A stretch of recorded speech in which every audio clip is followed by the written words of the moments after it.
Hello, I am Dr. Rashi Jasodhani and we are going to start with class 12, chapter number 10, Microbes in Human Welfare. Children, we had studied many things about microbes. ठीक है, अब microbes क्या है? The organisms which are visible with the help of or with the aid of microscope. ठीक है, तो वैसे जो माइक्रो ऑर्गेनिजम्स होते हैं उन वो हमको कैसे यूजफुल है, in which ways we can use the micro organisms for our benefit, वो बहुत सारी चीजें हम इस चैप्टर में डिस्कस करने वाले हैं. ठीक है, now various groups of microorganisms, जो चीज हमको ऑलरेडी पता है, let us revise it very fast. Protozoa, bacteria, fungi, algae, viruses, viroids and prions. ठीक है, ये जो वायरोइड्स है और प्रायोन्स है ये भी हमने स्टडी कर लिया है. These are smaller than viruses. ठीक है, ये सिर्फ प्रोटीनेशियस पार्ट है और इसमें सिर्फ जेनेटिक मटेरियल है. ठीक है, तो छोटा सा आरएनए और विदाउट द कैप्सिड, ये हो गया छोटा प्रोटीनेशियस पार्टिकल. राइट, तो ये जो सारे ग्रुप है ये माइक्रो ऑर्गेनिजम्स के ब्रॉड ग्रुप्स मतलब हम बोल सकते हैं. ठीक है, microbes are found everywhere. Now कहाँ पे found everywhere on the earth मतलब कहाँ? तो microbes हमको मिलते हैं देखने कहाँ पे? In the soil, in the water, in the air. कहाँ नहीं? ठीक है, even inside the human body. ठीक है, there are so many microorganisms that harbor our body, right? अब कहाँ पे नहीं है microorganisms? See, at extreme climates, ठीक है, जैसे कि hot thermal vents, in the ice cold, जो poles है, ठीक है, नॉर्थ पोल, साउथ पोल, जहाँ पे एकदम एक्सट्रीम ठंडी रहती है, माइनस में टेम्परेचर होता है, वहां पे भी हमको माइक्रोऑर्गेनिजम्स का प्रेजेंस देखता है. जैसे पहले बताया, इन दी हॉट थर्मल वेंट्स, तो एक्सट्रीम एनवायरनमेंट में भी हमको जो माइक्रोब्स है उनका प्रेजेंस दिखता है. So there is a term used for microbes जिनको हम बोलते हैं ओमनी प्रेजेंट. ओमनी प्रेजेंट मतलब they are present almost everywhere. You know, ये ओमनी प्रेजेंट वर्ड हम गॉड के लिए यूज करते हैं. We say that God is everywhere, right? तो माइक्रो ऑर्गेनिजम्स का प्रेजेंस हमको ऑलमोस्ट हर जगह पे दिखता है. Bacteria and fungi can be grown on nutritive media in the form of colonies. अब यूजुअली जो बैक्टीरिया है या कोई भी मतलब माइक्रोब का ग्रुप ले लो, तो usually they are not visible with the naked eye. But जब हम उनको लैब में ग्रो करते हैं, when we grow it in the nutritive media, तब हम लोग पेट्री प्लेट्स यूज करते हैं. ऐसे पेट्री डिशेस होती है, ये बेस है और ये लिड है. इसमें क्या होता है, सॉलिड मीडिया फिल किया जाता है. और अगर ये साइड व्यू बनाया है मैंने, अगर हम उसको ऐसे सामने से देखें, ठीक है, तो ऐसा पेट्री डिश हमको दिखेगा, उसका base and the media is filled, मतलब उसमें मीडिया फिल होता है. And because of the presence of this nutritive media मतलब कुछ नहीं, माइक्रो ऑर्गेनिजम्स का खाना. ठीक है, जिसमें कार्बन सोर्स होगा, नाइट्रोजन सोर्स होगा, ठीक है, जिसमें वाटर होगा. सो ये जो सॉलिड मीडिया है उसके ऊपर हम लोग माइक्रोब्स को ग्रो कर सकते हैं. When micro organisms grow, they are going to form colonies. अब कॉलोनीज मतलब क्या? कॉलोनीज है visible growth of the microbes. हर एक बैक्टीरिया, अगर बैक्टीरिया की बात करें तो हर एक बैक्टीरिया वो एक कॉलोनी बनाएगा जो कि हमको नेकेड आई से विजिबल होगी. ठीक है, now let us look at the small animation which will give us idea about the nutritive media and the colony of the bacteria.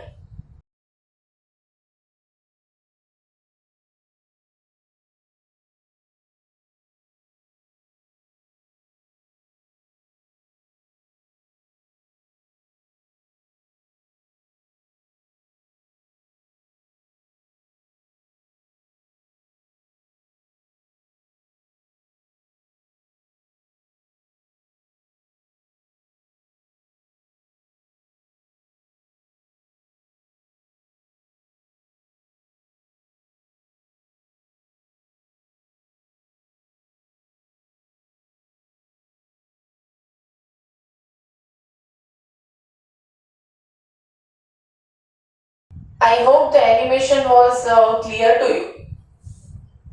Now, microbes are useful to man in diverse ways. तो अब हम लोगों ने previous chapter में देखा था that the microorganisms may cause many diseases, right?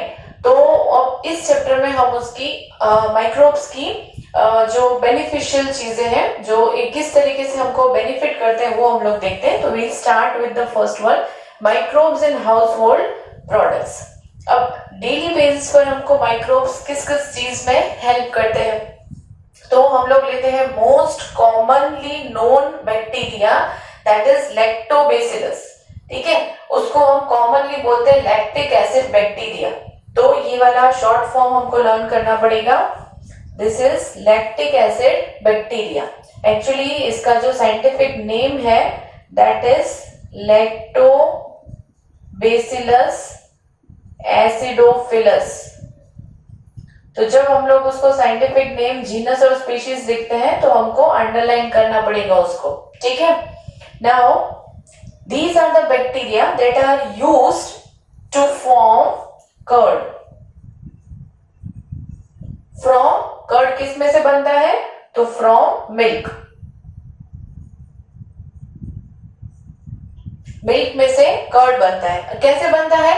आपने देखा होगा अपनी मदर को कर्ड बनाते हुए, दही जमाते हुए क्या करते हैं?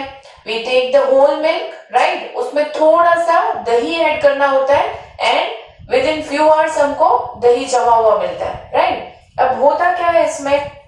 तो ये जो हम मिल्क में, ठीक है, अगर हम लोग यहाँ पे दिखाते हैं, से ये है milk. This is the boiled milk. ठीक है. तो बॉइल्ड मिल्क में हम लोग ऐड करते हैं थोड़ा सा 1 स्पून ऑफ कर्ड. ठीक है, हमने 1 स्पून ऑफ कर्ड ऐड किया उसमें. ये मिल्क, जितना भी मिल्क है उसमें 1 स्पून कर्ड. ठीक है, अराउंड आप ऐसे समझ लो कि 500 ml of milk is there, 1 spoon of curd is sufficient. और इसको, ये मिल्क को थोड़ा सा वार्म रखा जाता है. ठीक है, इट्स अ बिट वार्म. तो ये जो वार्म मिल्क है, मिल्क इज अ फूड. जैसे मिल्क हमारे लिए फूड है, वैसे कर्ड में क्या प्रेजेंट है? तो ये वाले बैक्टीरिया प्रेजेंट है. ठीक है. अब कर्ड अगर हम, ये मिल्क अगर हमारे लिए फूड है, तो in the same manner it is also food for this bacteria. तो ये बैक्टीरिया है वो इस फूड को यूटिलाइज करेंगे and what are they going to do?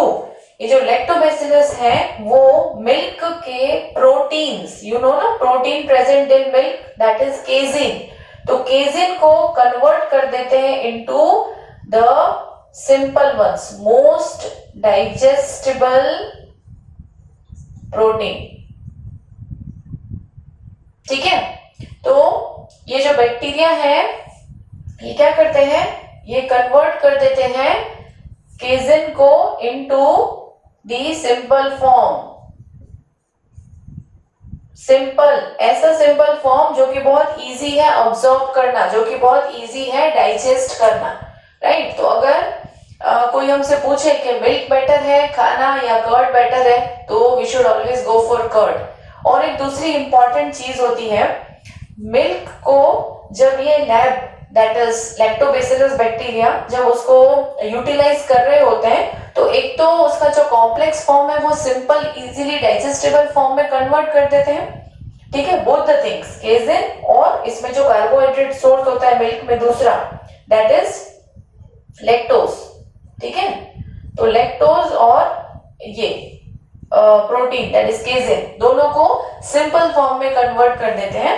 And along with that, one more thing is there, that is they also make it rich in vitamin B12. ठीक है. तो जो लोग वेजिटेरियन हैं, जो नॉन वेजिटेरियन है, उनके लिए तो दूसरे सोर्सेस है विटामिन B12 ऑब्टेन करने के. And but for the vegetarian people, curd is the most important source of vitamin B12. So vegetarian should always consume the curd. ठीक है. तो this was about the utility of the lactobacillus bacteria. Along with I'll also let you know some quick uses about vitamin B12 कैसे important है वो। तो हम लोगों ने बात किया था एक बार न्यूरॉन्स का, ठीक है। There are few neurons specifically जो ब्रेन में प्रेजेंट होते हैं वो माइलिनेटेड न्यूरॉन्स होते हैं, ठीक है। अब ये जो न्यूरॉन्स होते हैं उनके मतलब एक्सोन पार्ट में यहाँ पे स्क्वान सेल के surrounding there is myelin sheath. अब इस माइलिन शीथ का जो प्रेजेंस है वो होता है, उसका सिंथेसिस होता है बिकॉज ऑफ विटामिन B12। तो अगर विटामिन B12 की कमी हो जाती है तो क्या होता है, ये माइलिनेटेड शीथ है वो नहीं रहती है ऊपर proper, right. And because of that the impulse always मतलब ये जो माइलिनेटेड शीथ है उसका स्पेसिफिक फंक्शन क्या है, it will help in conduction of the impulse at particular place, ठीक है। वो जो इम्पल्स है वो मतलब it doesn't get conducted towards the other parts of the brain. और अगर माइलिन शीथ नहीं होगा तो फिर ये पूरा दूसरी जगह कंडक्ट हो जाएगा। So vitamin B12 is very important. One more thing, when the curd is added, the small amount of curd is added to the milk for formation of the curd, ठीक है। तो उसको हम बोलते हैं इनोक्यूलम, ठीक है। अगर हमारे पास बहुत सारा मिल्क है एंड उसको हमको कर्ड बनाना है तो जो इनिशियल कल्चर हम ऐड करेंगे, इनिशियल एक स्पून ऑफ कर्ड डालेंगे, वो पूरे मिल्क को कर्ड में कन्वर्ट करने के लिए उसको हम बोलते हैं इनोक्यूलम, और the other word that is used is known as starter, ठीक है। Next is baker's yeast. अब हम लोगों ने बहुत सारे फर्मेंटेड आइटम्स खाए हैं, ठीक है, dosa, idli, cakes and pastries and what not, right. तो ये जो माइक्रो ऑर्गेनिजम्स हैं, जो स्पेसिफिक यूनिसेलुलर फंजाई है, yeast, that is used to ferment these products. जैसे अगर हम चावल और दाल भिगो के रखते हैं, ठीक है, तो उसका जो घोल है that is going to get fermented, right, जिसकी वजह से क्या होता है, in idlis and dhoklas we get presence of those holes. तो होल्स कहां से आते हैं, because of the CO2 production, तो कार्बन डाइऑक्साइड प्रोडक्शन की वजह से वो होता है, right. Now Saccharomyces cerevisiae is that specific yeast जो कि फर्मेंट करता है, जो कि ब्रेड बनाने में, केक बनाने में, पेस्ट्री बनाने में यूज होता है, नान बनाने में, राइट। तो ये because it is mostly use by bakers, तो उसका एक कॉमन नेम बेकर्स ईस्ट भी दे दिया है, okay. Now the unicellular fungi is specifically Saccharomyces cerevisiae। जो ये फंजाई का नाम है that we are suppose to remember. Fermentation, you are already aware what is fermentation. तो we are studying what microbes in household products. तो एक हमने उसका यूज ले लिया कर्ड, कौन से स्पेसिफिक बैक्टीरिया, तो लैक्टिक एसिड बैक्टीरिया या लैक्टोबैसिलस हैं, वो हेल्प करते हैं in curd formation. Then baker's yeast और Saccharomyces cerevisiae हेल्प करते हैं इन फर्मेंटिंग वेरियस प्रोडक्ट्स, ठीक है।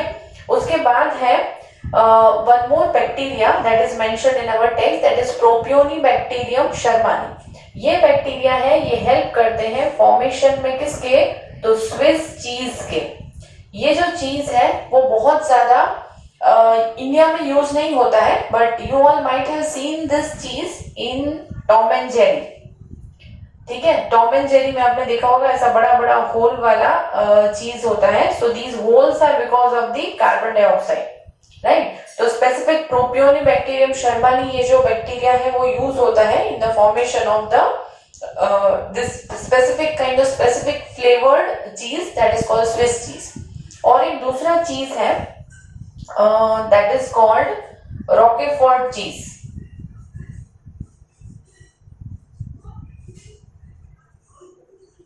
ये भी एक स्पेसिफिकली फ्लेवर्ड चीज है एंड दिस चीज इज यूज्ड, मतलब इस चीज को एक्चुअली बनाया कैसे जाता है, यूज तो बहुत सारी रेसिपीज में होता होगा। सो रॉकेफोर्ट चीज इज ग्रोन और उसके ऊपर एक स्पेसिफिक पेनिसिलियम नाम की फंजाई को ग्रो किया जाता है to get the specific type of flavour, ठीक है। तो वो कौन सी फंजाई है, वो फंजाई का नाम हम लिखेंगे. That fungi is called Roquefort. That fungi is called Penicillium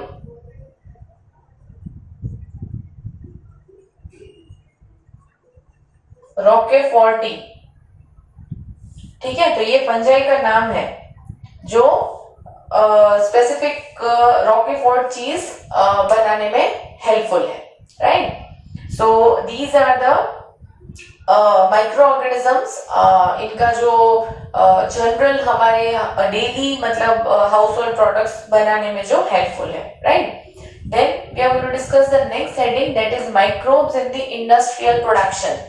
Now children, here we need to understand when we are talking about industrial production, तो industrial production में बहुत large amount पे products बनते हैं.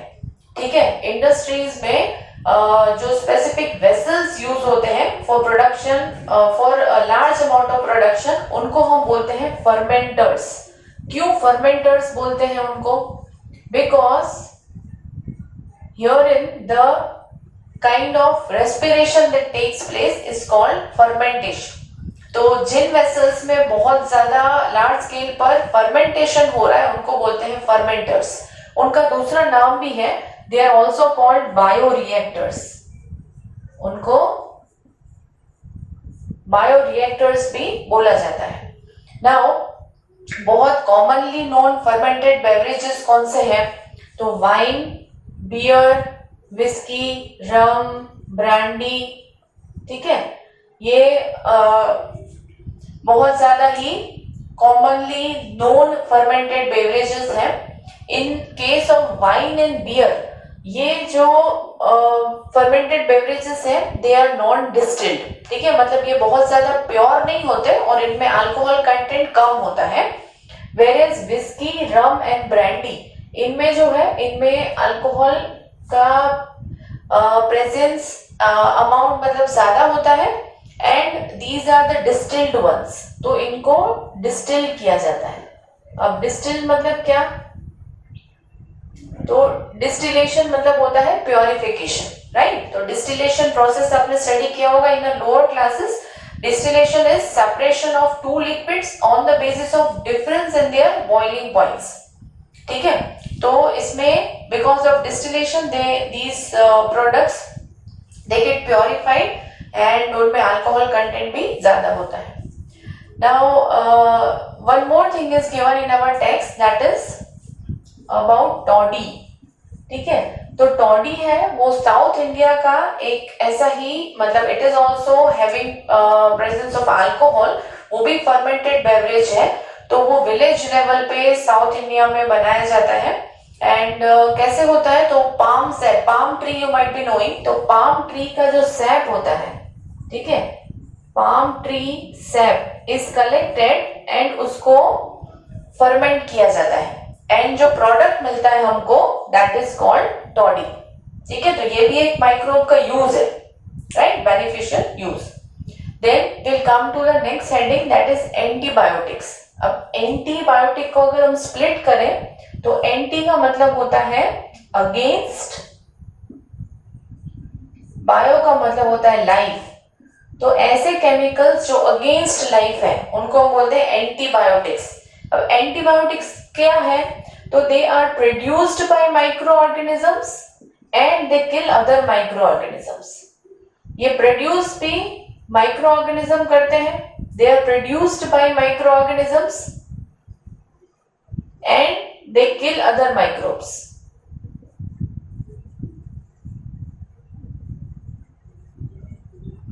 ठीक है, अब इनकी जो एंटीबायोटिक्स की कहानी बहुत इंटरेस्टिंग है.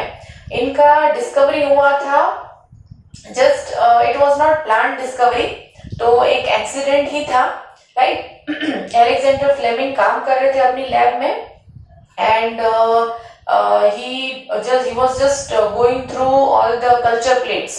तो कल्चर प्लेट मतलब वो पेट्री डिशेस में जहाँ पे बैक्टीरिया वगैरह दूसरे माइक्रो ऑर्गेनिजम्स ग्रो किए हुए थे. तो एक प्लेट में उन्होंने देखा कि जहाँ पे एक जो फंगस ग्रो की हुई है उसके आसपास कोई भी दूसरे बैक्टीरिया का ग्रोथ नहीं है. राइट, तो he started analysing and finally he came to a conclusion कि उन्होंने उस पर्टिकुलर केमिकल जिसकी वजह से उसके जो फंजाई है उसके आसपास ग्रोथ नहीं था, उस केमिकल को नाम दे दिया पेनिसिलिन। तो पेनिसिलिन नाम क्यों दिया? क्योंकि ये जो केमिकल था वो प्रोड्यूस कौन कर रहा था? तो वो प्रोड्यूस कर रहा था फंजाई कॉल्ड पेनिसिलियम नोटेटम। तो ये पेनिसिलियम नोटेटम नाम की फंजाई थी जिसके आसपास बैक्टीरिया का ग्रोथ ही नहीं था, because this fungi was producing some chemical. तो उस केमिकल का नाम दे दिया पेनिसिलिन। एक्चुअली ये जो काम था ये सिर्फ अलेक्जेंडर फ्लेमिंग का नहीं था, but along with Alexander Fleming, Ernest Chain, Howard फ्लोरे,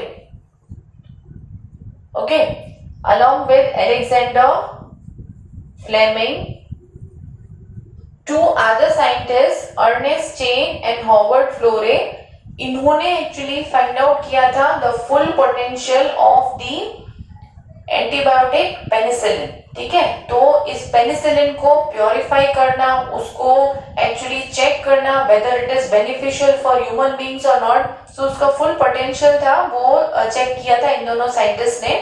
Basically, it was accidentally discovered by Alexander Fleming, right? तो इन तीनों साइंटिस्ट को 1945 में इस डिस्कवरी के लिए नोबेल प्राइज भी मिला हुआ है। Okay, now penicillin was used extensively in the Second World War. Second World War के जो सोल्जर्स थे उनको ट्रीट करने के लिए पेनिसिलिन बहुत ज्यादा एक्सटेंसिवली यूज हुई थी and it was very beneficial, right? Antibiotics are used to treat deadly diseases such as plague. These days we cannot imagine our lives without antibiotics, isn't it? तो अभी तक plague, whooping cough, diphtheria, leprosy, बहुत सारी ऐसी deadly diseases हैं जिनको treat करने के लिए एंटीबायोटिक्स यूज होती है, right? In the next session, we'll look at the other part of the chapter and look at the other microorganisms, how they are useful to us. Thank you.